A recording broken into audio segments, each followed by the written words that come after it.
कर लेते हैं। तो ये संडे में मदर्स डे मना रही हूँ आपकी मदर्स के लिए, कि आप उनको लेके आना। अगर वो 45-50 वाली ना जहाँ भी दिखाने जाएंगे ये बच्चेदानी कटवा दो बस, इसके अलावा कोई सोल्यूशन ही नहीं है। उन्होंने निकलवा दिया था ना, देखा लेके आना उनको। ठीक है। उसके बाद ना साइकोलॉजिकल में कहती हूँ यूट्रस का कुछ करना हो ना करना हो, बच्चे करने हो ना करने हो, एग हमारा बनना ही चाहिए, यूट्रस हमारा अंदर रहना ही चाहिए। ये एक हमारी बेसिक गरूर की चीज़ है। तो लेके आना। इस संडे में मदर्स डे सेलिब्रेट कर रही हूँ। मेरे जो ऑडियंस हैं वो सारे यंग एज के हैं, उनकी मदर्स के लिए। आपकी मदर के लिए क्या जिम्मेदारी है ये डिस्कस होगा। सबका पैप स्मीयर कराना है। यूट्रस में 2 ही चीज़ें होती हैं और कुछ नहीं होता है। मेनोपॉज पे तो सबको ब्लीडिंग होती है, उसकी दवाइयाँ इतनी अच्छी हैं, जितनी सर्जरी अच्छी हो रही है उतनी दवाइयाँ भी तो अच्छी आ रही हैं। तो उनको दवाई दो, या वो 4-6 महीने की बात होती है कि ब्लीडिंग हो रही है, उसकी सिंपल दवाई है। सिंपल माला डी खानी शुरू कर दे, वो साल निकल जाता है जिसमें ब्लीडिंग हो रही है। सिंपल माला डी फ्री में मिलती है हॉस्पिटल्स में। अगर वो जो 45-50 वाली है जिसके तंग कर रही है ब्लीडिंग, वो सिर्फ माला डी खा ले, लेकिन उससे पहले पैप स्मीयर करा ले। पैप स्मीयर होता है कि कैंसर तो नहीं है। मैं कहती हूँ यूट्रस में 2 ही चीज़ें होती हैं, एक बेबी और दूसरा कैंसर। तो 40 से पहले हमें बेबी के लिए कोई प्रॉब्लम नहीं होनी चाहिए, होती नहीं है, जो कि आजकल सबके मन में है कि हो जाएगा। अब पैप स्मीयर अगर सही आ गया कुछ नहीं, ऐसे तो सारी बॉडी के अंग निकलवा दो।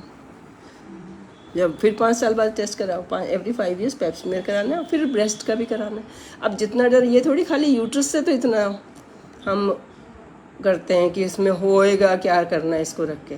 ऐसे तो ब्रेस्ट भी निकलवा दो, उसका भी क्या ही करना है, उसकी मेमोग्राफी होती है। तो ये मैं अब आपके ने कहा ना कि अब मम्मी को उससे बात चला ही नहीं जाता, ऐसा जब कोई कहता ना मैं तो फट जाता है कलेजा। सारी मम्मियों की बात है ना, जो एक मुझे सुनने में आती है, तो कितनी होती होंगी ऐसी। हर घर में ऐसा हो रहा होगा, ऑल्टरनेट घर में तो हो ही रहा होगा।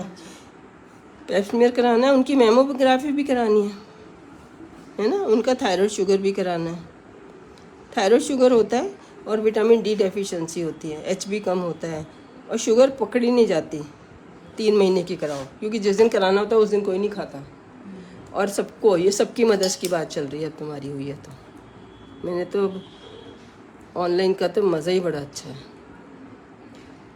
मतलब मैं ना अखबार वालों के पास और रेडियो मिर्चों के पास घूमती रहती थी कि मैं अपनी बात दुनिया को बताना चाहती हूँ। ये लाइव ने तो काम ही आसान कर दिया। उनके विटामिन डी लगाओ, कल से चलने लगेंगी। ये कैल्शियम की गोली दो, 1 रोज़ की 3 महीने। और ये 3 महीने मुश्किल से चलता है।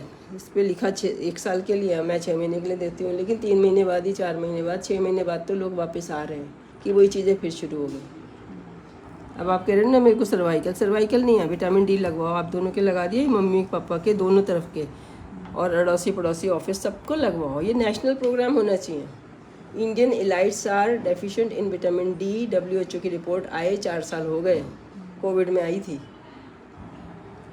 अभी कोई नया टेस्ट आता ना, अब तक एक को पता होता है कि ये कोई टेस्ट है। ये बेचारे विटामिन डी को रिकॉग्निशन नहीं मिल रही। मैं तो ऑनलाइन देखती हूँ, और दूर दूर से लोगों ने, अगर तो उसने अपनी मम्मी की नहीं लगवाया होता ना, तो मैं कहती पहले अपनी मम्मी की लगाओ, फिर मुझसे बात करना। ये नहीं कि मैं ही करती रहूँ, आप लोग बिल्कुल ही कुछ ना करो।